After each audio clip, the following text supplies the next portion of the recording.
since before 2022. It was considered the poster boy of the platform. I remember it being on the main banner alongside Unordinary and Law Olympus. Man, those days were pretty good compared to today.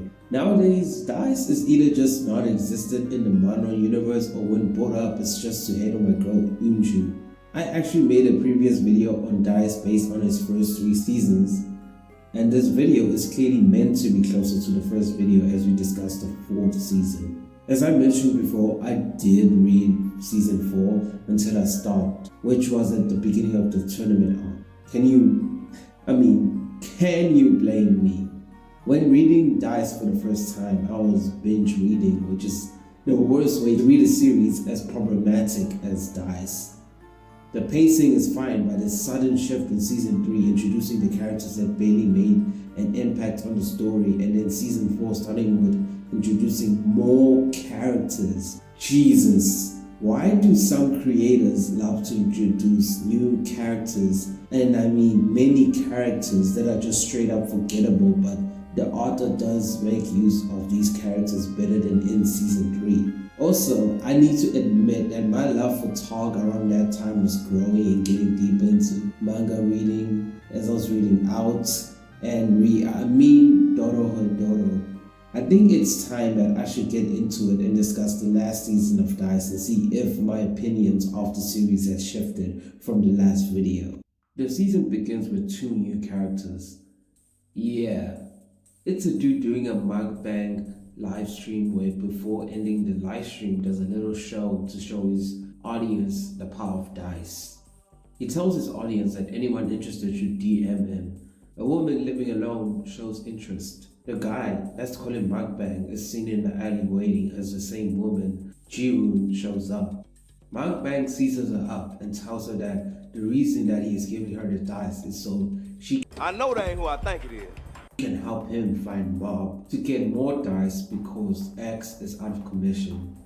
Jihoon is so close to receiving the DICE, but the man recognizes her, which causes her to freak out and stabs him to death before taking some DICE. After that scene, we get introduced to another character, Soo-young, who just quit competitive swimming and leaves to go chase down Mob with his friends. So who is Mob? Well, remember we left off last season with Dongtae and his friends weakened. Dongtae lost most of the DICE with Mio rescuing him from the mess, and Ujun went missing in the rubble. Dongtae decided to go find Ujun only to put himself in extreme danger as him and other of his friends were branded as Mob. As Dicers will hunt them down for DICE as quests have been suspended.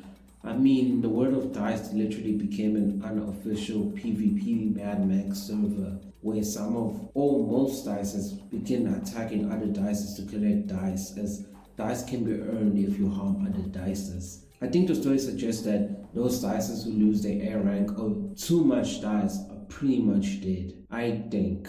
Some of them are pretty much dead to me. That murder scene was interrupted by Dongtae with DICers on his tail, and he finds a way to convince Jihoon to help him. It is composed with our boy Taewong, the GOAT, followed by So-young, and there's the Dark Brothers. I will talk about them soon. With the little DICE, Dongtae gets away with Jihoon, who looks after him at her home. Jihoon becomes the main focal point of the narrative as it shifts from Dongtae in the beginning but quickly brings back Dongtae to the helm. The story senses Jihoon as a I can't say that name. Oh fuck, I just put it on screen. As we not only express the story significantly through her, but also the narrative gives her some decent weight to justify her. Jihoon is an adult, which is not only suggested countless times in dialogue, but it is confirmed near the end of the story. It begs the question of what's with her.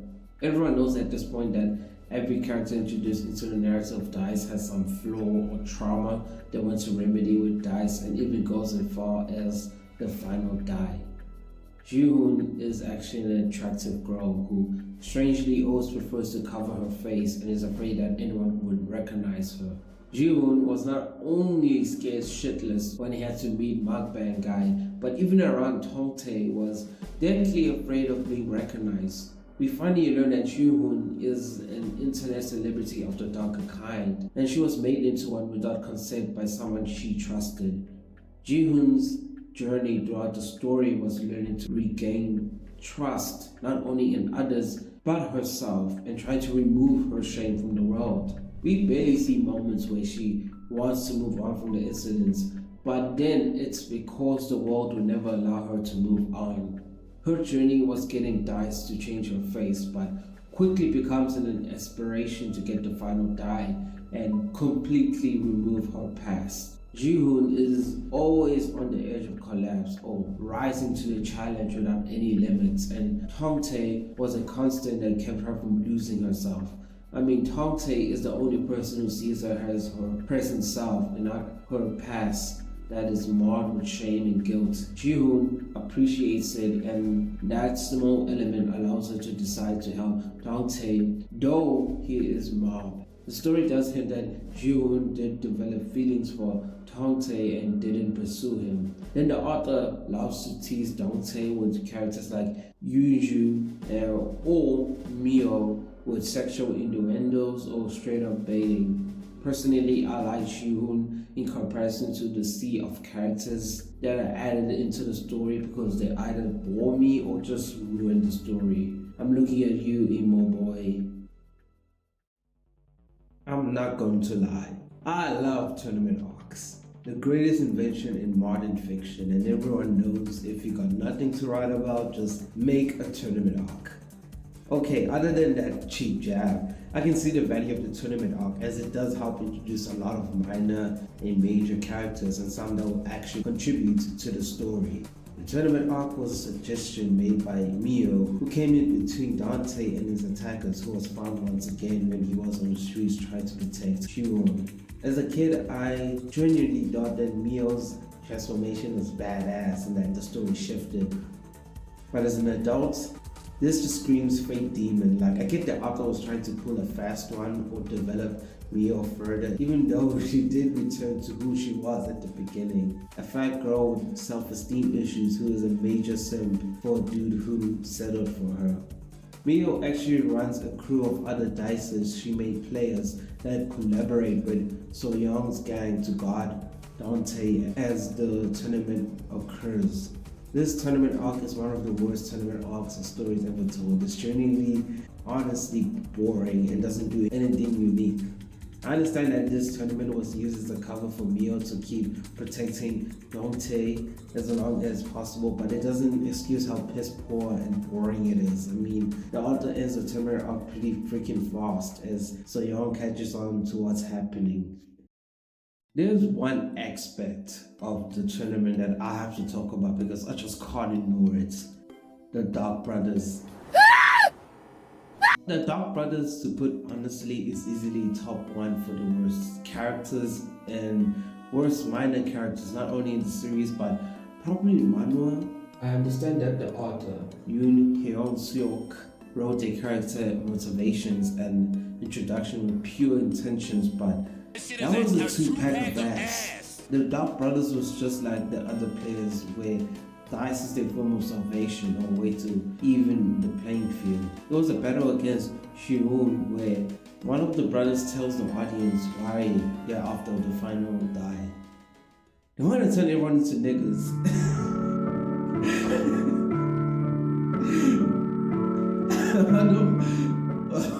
I don't need to explain why it is trash unless you're white or Asian, but not only is it the author's first time handling supposed black characters, but this is clearly his first time discussing racism because who allowed this? Who allowed this? Like, does Webtoon have editors? Don't they try to handle, or what am I kidding? It's the same guys who created the Basic Education infamous episode. I remember that this is one of the reasons that I actually stopped reading the webcomic when I was really disinterested. This moment in the webcomic not only was terrible but completely tone deaf. There's a reason Koreans just can't be woke or tell stories of systemic injustice unless it centers them, because they don't know or care even to do research or interact with people out of their communities.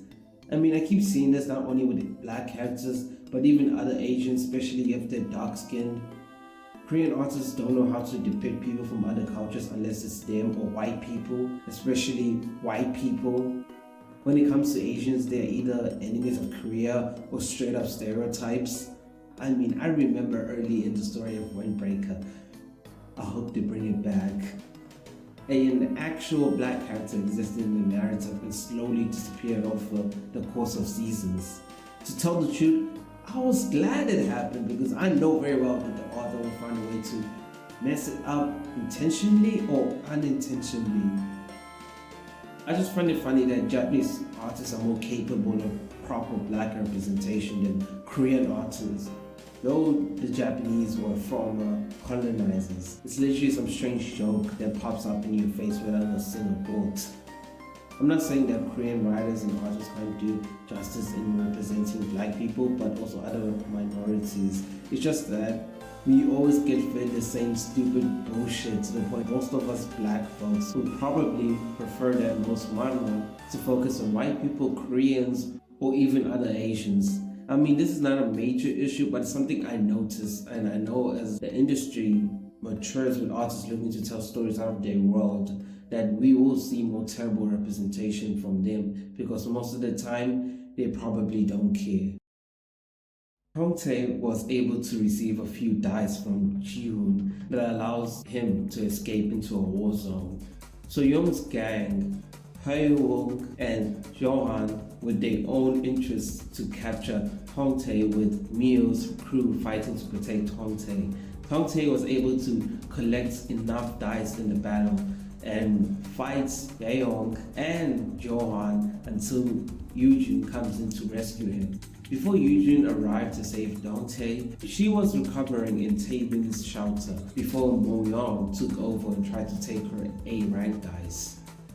Yoojun is actually confronted by Taemin about her possible attraction to Dongtae, which kind of comes out of nowhere, but I see it. Dongtae is basically similar to Taemin, as they are both losers that they perceive themselves as not Yoojun's ideal self. You can't necessarily say that Yoojun will love the original Taemin, as attraction to him was partly physical, so this is mostly explored though through Taemin. Taemin clearly feels like that Yoojun won't love him as much, but could actually develop feelings for Hongtae and Taemin are similar, but those similarities rest on physical depictions being condensed into a few words that are of negative adjectives. Hongtae is actually brave and aspirational, which is something that is never noticed, but the single moment by Yoojun, Taemin sees that and knows that deep down inside that he is a coward. Taemin is as strong as the physical image he imposes, as confident as his face and competent as his dice allows him. Hongtae isn't as physically imposing or competent, but makes up for his bravery and trust he places unabashedly on others. This doesn't necessarily explain why the narrative is still teasing the whole Wongdae or Wongdae thing between Yoojun and Dongtae, especially when Dongtae not only learns that Yoojun will never be interested in him and he finally picks Yoojun. The author has a moment with Yoojun levitating with Dongtae in his arms as they blush, which can be fine, but later on he was confronted on whether he likes Yoojun and sees that he still holds on to that hope. What? Are we done with that? Look, I don't mind love triangles if it's actually good, which this one isn't, which I said in my previous video, as Dongtae asks Yoojun to take him to an abandoned underground train station where the tournament was meant to conclude. The tournament was later tracked for Miu and a few dices as Soo-young teams up with the church, which was just called the Holy Dices. Miu was able to get away but was trapped with the only way out being an elevator guarded, but luckily June was able to help her. Mio will end up fighting So Young as reinforcement from the church arrives. This could have been a simple win until Young arrived and took Mio's life as Dante arrived seeing his girlfriend's fat ass corpse. I have introduced Hyun, so maybe we need to discuss our mid-tier residential bad boy. To be honest, there's not much to say about Bro other than that he got slimed out by Tongtae when he crashed out almost immediately without hesitation. You know you are just a bottom to mid-tier minor character when an MC's crash out has your ass on the line. So Young, before being a dicer, was a competitive swimmer who wasn't as talented as he thought as when he was a teenager. He wasn't winning as much as he thought, so he basically let the nightlife take him, but actually learned that the very person who made him second place wasn't as talented as he was because he was doping. So Young still never rejoined the sport until he became a dicer, but he loses interest as the allure of the final dice would allow him to have anything he wanted. So Young is meant to be the burnt gifted kid who pretty much wants to burn or conquer the world completely for the penance of making him feel special when he wasn't. So Young could have been an interesting character that could have acted as a mirror to Eugene. Eugene is an attractive and a burnt gifted child, but traded her advantages to try to fit in with others and be kind. So Young is an attractive and a burnt gifted kid who instead takes an advantage of his perks and delights in stepping in over people to make himself powerful. We never get that, but instead So Young is just a barely likable asshole with zero redeemable characteristics. He's just that boring. This is the reason I never understand why the author creates so many new characters who just end up shallow lookalikes. I'll understand if those new characters almost immediately gets killed in battle royale style, and some do get killed, but their time in the narrative feels overstayed due to the fact that they are too boring and are barely used. So Young is just So Young. It was a rug pull. No, not really, as Tongtae's ancient dice activated in time so he can finally rewind by the moments he was flying with Yunju towards the station. Tongtae will try to save Mio in each loop, but somehow keep failing as he loses his marbles. Though Tongtae is limited in dice, the ancient dice is actually activated by True Desire, allowing him to use the rewind ability, and also explains why he couldn't use it earlier in the story.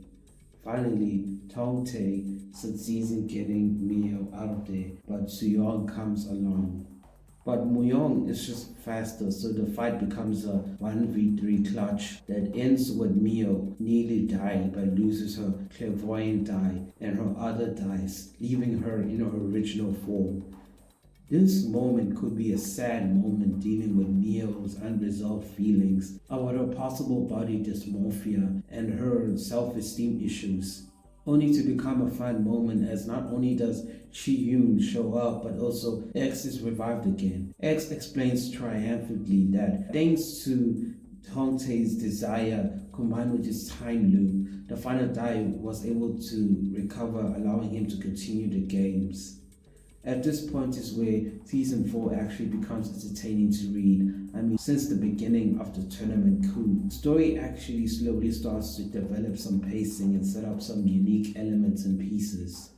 Ji-hoon pretty much flies solo as her desperation for that final die grows, and Yoo-jun becomes more conflicted on whether she should get the final die to destroy it. We see Hyung's attempt to take out Tongtae has him linking up with Johan from the church to become partners in crime.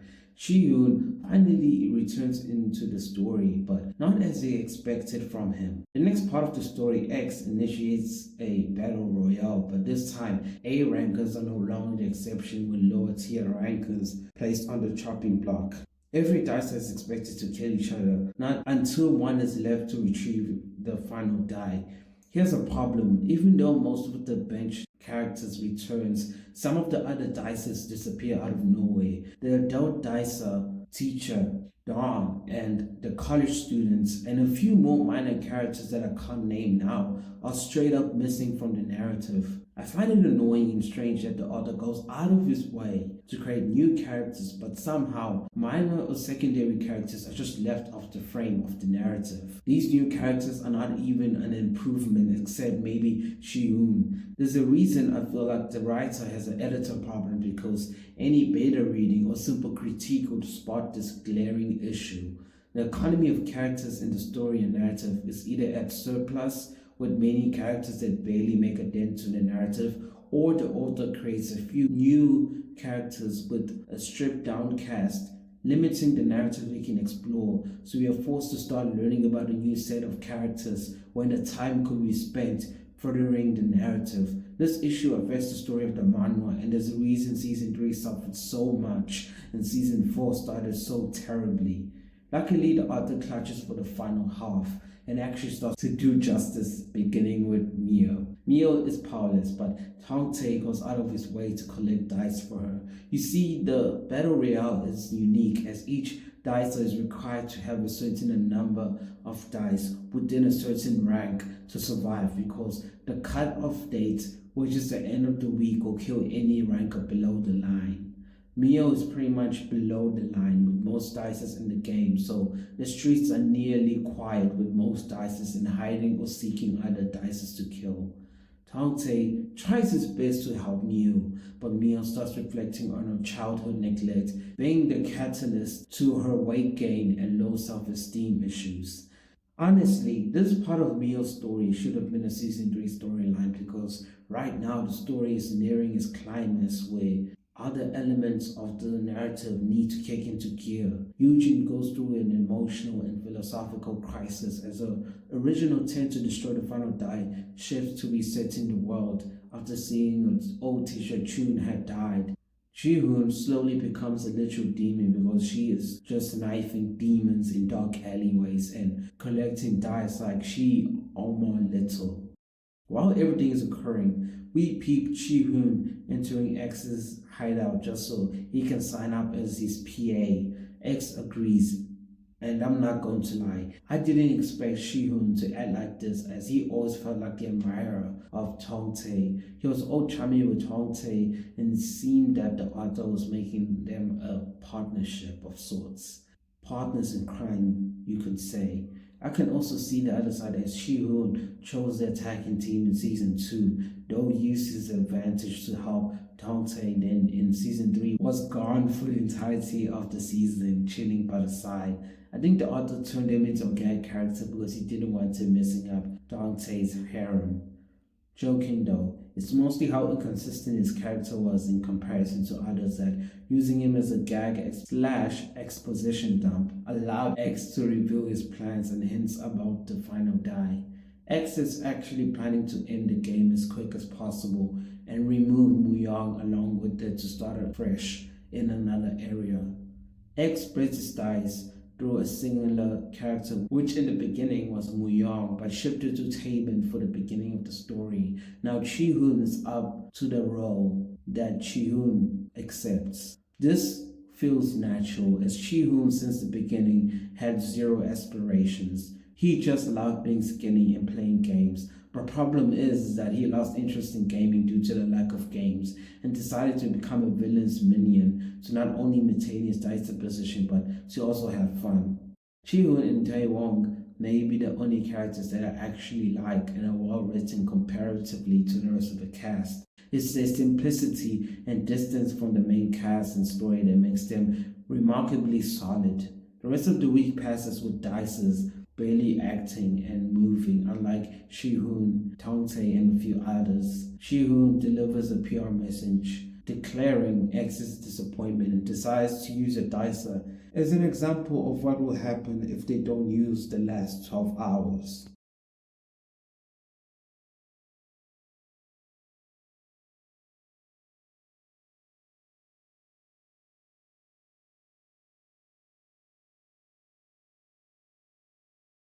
This scene happened as Tong Tae rushes Mio into her apartment, followed behind by Ji-hoon. That was a decision regretted, as Mio's body rested on the floor as the worlds flipped upside down to take them to a neutral arena where the final battle royale event can take place. Okay, there's something that I need to point out. Mio is not dead, and that girl who fell off the building is also not dead. X admits that he can't kill the players, so the dead players are basically suspended somewhere. This battle royale maintains that exceptional rule and makes a traditional battle royale as anyone is up for the taking. The special rule has been shifted that each A ranker has to be eliminated before the next 12-hour cutoff. Clearly, X is thinning the herd of A rankers to create S rankers or new A rankers that can be easily manipulated. This rule doesn't work as the lower rankers are afraid of the current players and beg for them to fight amongst each other. The lower rankers did not need to beg because Dante decided to shift his plans of fighting against X to instead go after the final die to bring back Mio.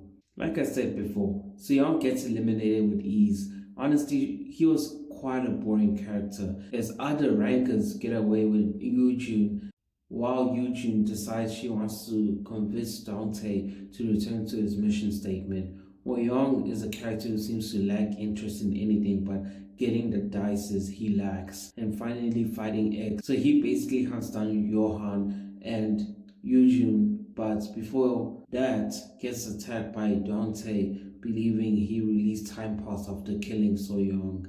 Meanwhile, Yoo-jun convinces Dante and Johan to join forces to trap Dante, so Yoo-jun can convince Dante to return back to his mission statement. The plan would have worked if Dae-wong wasn't such a dumb prick who tried to run a fade on Dante when he was talking to Taemin. Yes, Taemin came out of Mo-young to save his life as Mo-young would have killed him. We have finally developed a textbook idea of who is Mo-young. Well, he is a maelstrom of souls from generations of people who he possessed, who developed the same goal as him. Mo-young's main desire seems to be vengeance through reformation and believes that using the final die to reset the world, that some form of freedom can be attained. We don't exactly know what Mo-young wants and who is the primary soul driving them, but it feels more like a kaleidoscope of souls driven by mutual goals. Their overwhelming desire and lust for hopes and dreams is dyed with blood and pain of not only others but of themselves.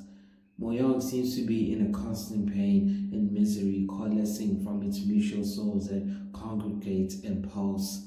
I think the finale of him transforming into a garden and finally choosing to rest and pass on is quite beautiful. I don't know if watching the finale of Doom Patrol had an effect on me, but that life isn't always about completing an ultimate goal or achieving a scene of perfection. Mo-young not only seems to attain a sense of perfection as when he kills Johan, taking his levitation and builds wings that suit, or finding ways optimally to achieve success in every attack. His thundering journey to get the final die even passed beyond death and failure, attempting a goal that needs to be attained.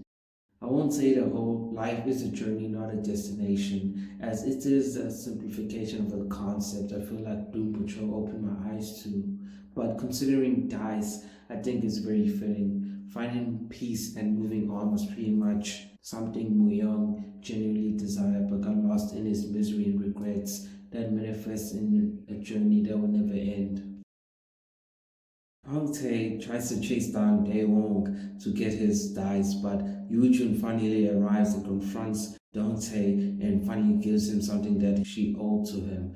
Yoo-jun finally acknowledges his feelings for her and gives him a proper friend zone rejection he deserved from season 1. I personally could care less about Dante being so hung up on Yoo-jun's disinterest as he had a whole 2 seasons to address it, but seeing Yoo-jun address it and finally start to develop the ability to empathize is a genuine improvement.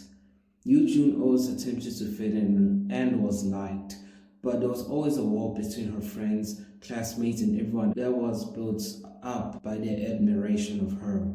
The wall was created by the perception of her that separated her from the others to the point that she sees herself separate from everyone. Joining the choir was a way to simulate proximity to others.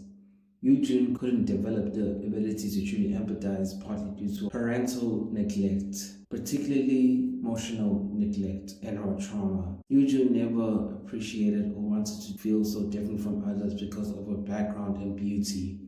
Dante allows himself not only grieve his girlfriend's death and allow himself to lose his old delusions of ideal love. He pressed onto Eugene. Dante was always different by the ideal, as he doesn't have any redeeming qualities. Eugene's kindness and beauty formed a perfect Madonna in the mind of Dante that allowed him to aspire but also despair when he couldn't achieve the girl. It was Eugene who inspired him to become a little brave and confident, but Dante fails to separate inspiration from the competent self he formed from those actions spurred from the well of motivation. I think Eugene admitting that she never have that type of love for him was allowing Dante to not only let go of the ideal and instead attempt to grasp life from a grounded perspective. Dante decides to fight alongside Eugene and they are wrong, but Moyong arrives. The battle is for Eugene's dice that Dante was asked by Eugene to claim from her before Moyong takes it. Likely, Taban joins the fray to assist. Eventually, Shiun, after getting attacked from the convenience store after farming kills outside the 7-Eleven, Shiun was dragging lower rankers and killing them without hesitation so she can get the most powerful weapon that was able to take out Moyong.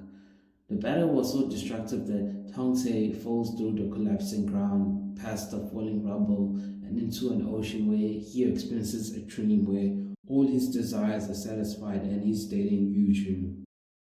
Eventually, Dante, on a date with Eugene, realizes that the reality may not be real as he notices Mio and she says after her. Dante finally chooses to let go of the ideal romance or dreams but chases something attainable. You'll see that Dante always seemed to act out divinity as if led by inspiration that can be fate or divine by the heavens, but instead begins to act a little pragmatically. Eugene never gives up on Dante, so flies down there and gives him a single die to use as he tries to fly up to help Theo Wong fight June. Sadly, Muyang is not dead as he wakes up, but Dante finally chooses to fight back. But before that, he finally learns that the final die is alive.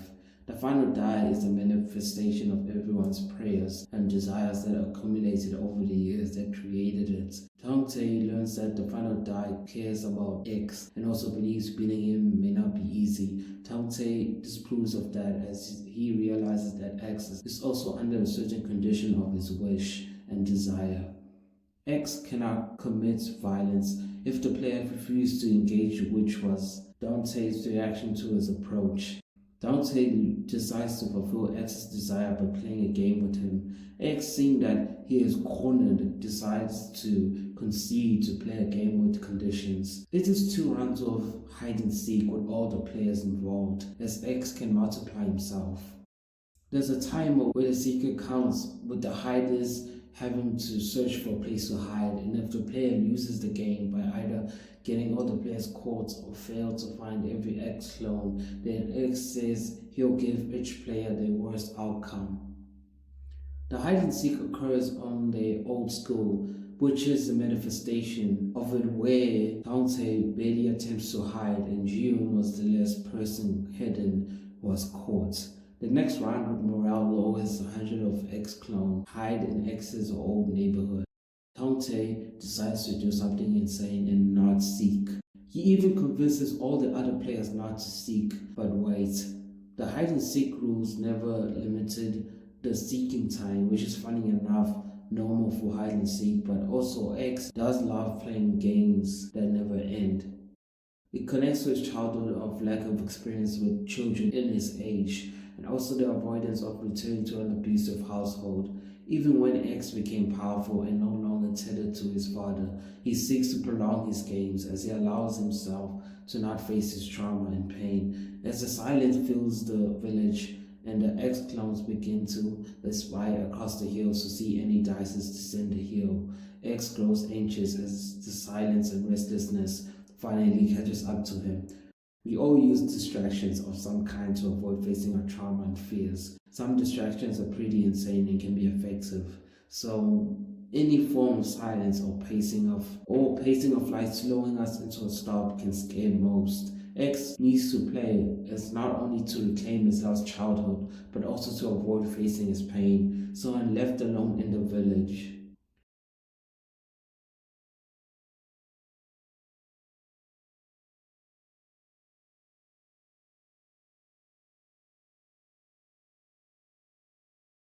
X, desperately searching for Dices, reveals behind the wall of his antisocial behavior is a child lashing out to the world but still wants to be loved and seen by everyone. X finally stops hiding and his desire to play finally destroyed, which allows Tongte and the crew to win. Luck is everything that created dice. X finding the dice, Hangtae finding the dice, and Byung-cho dying as the dice spread were the moments where any human hand could not shape. The narrative seems to grapple with desire that challenges fate that is decided not only by conventional godly intervention but decided by dice roll. It is quite cathartic seeing Hangtae reflect and see the people around him realizing how could randomness be such a strange element of chaos. Luck is randomness at a small scale that can create a hurricane by the flutter of a butterfly wing. It was a concept that blew my mind. Butterfly effect is the cascading results of actions and effects. Actions of close proximity can create chaos. Tangte is literally a nobody with zero impact on the world, but his tiny action of following Tabin, no, doubting, actually developing curiosity sets the events of the story. Even when Tangte wanted to have a positive impact on others, it produced a negative impact and vice versa. Luck is not a randomness of chaos, but reveals the indifference of the world that never actually does what we want, but only reacts to the actions that collide to create a reaction based on principles and rules. The final dice pierce through the chaotic existence to create order that was created by chaos. Prayers come from pain, love, hatred, misery, and guilt that created it and in turn led to Tongte becoming someone else. Tangte learns in that moment that he was not a hero or anyone else is a hero. Nothing truly matters but what we decide to use those experiences to express our reality.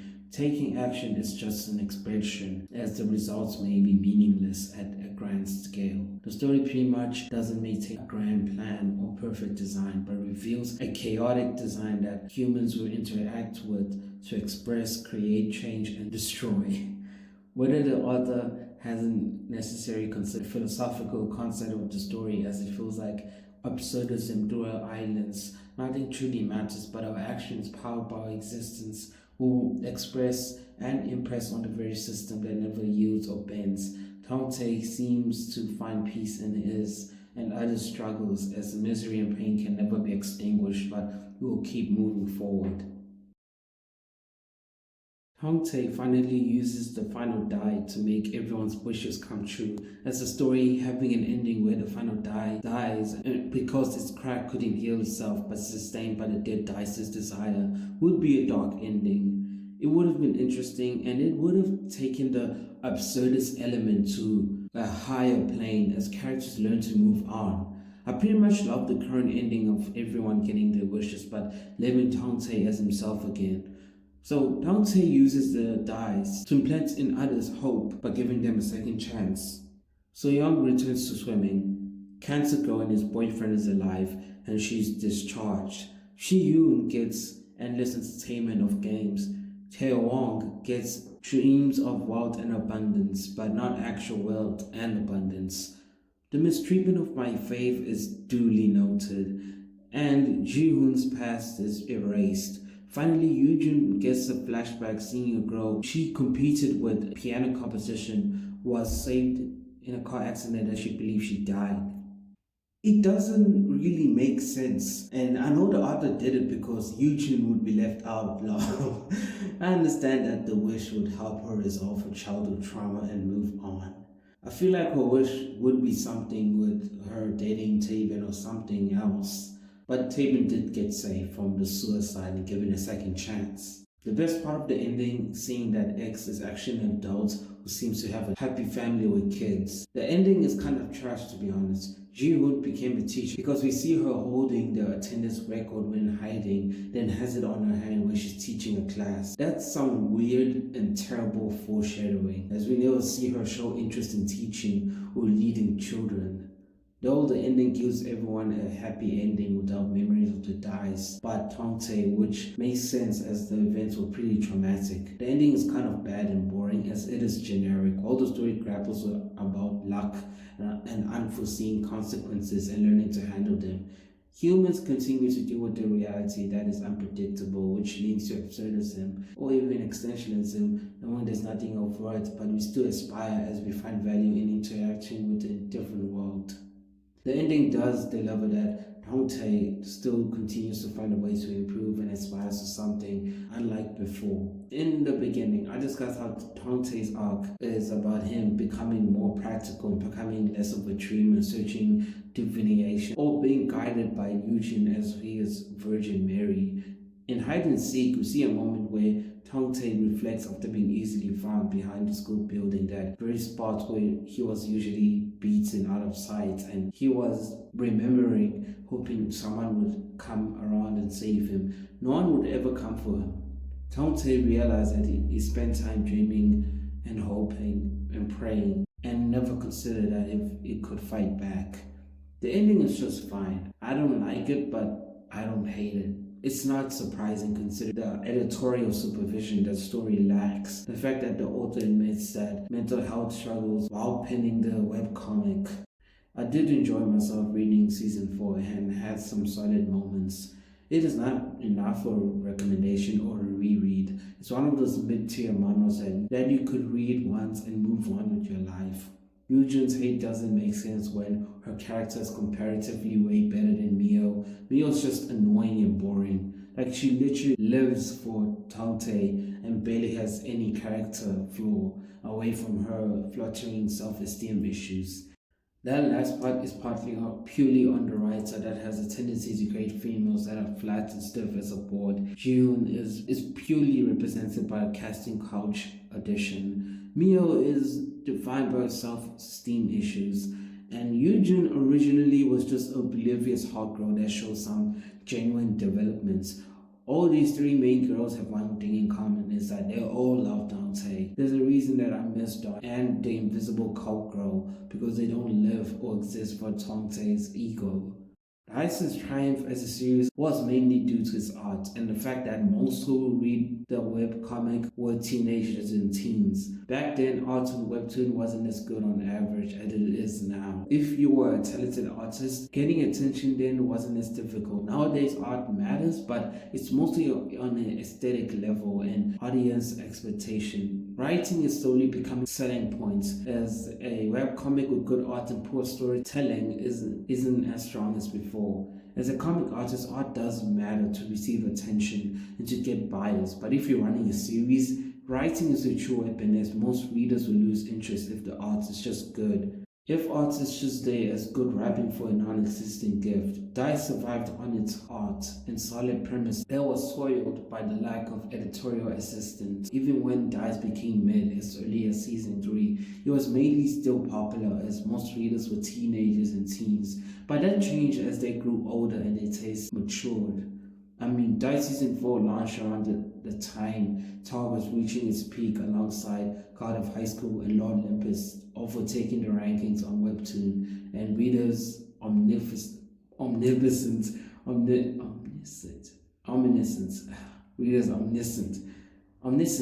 launched, which is an adaptation of a popular web novel.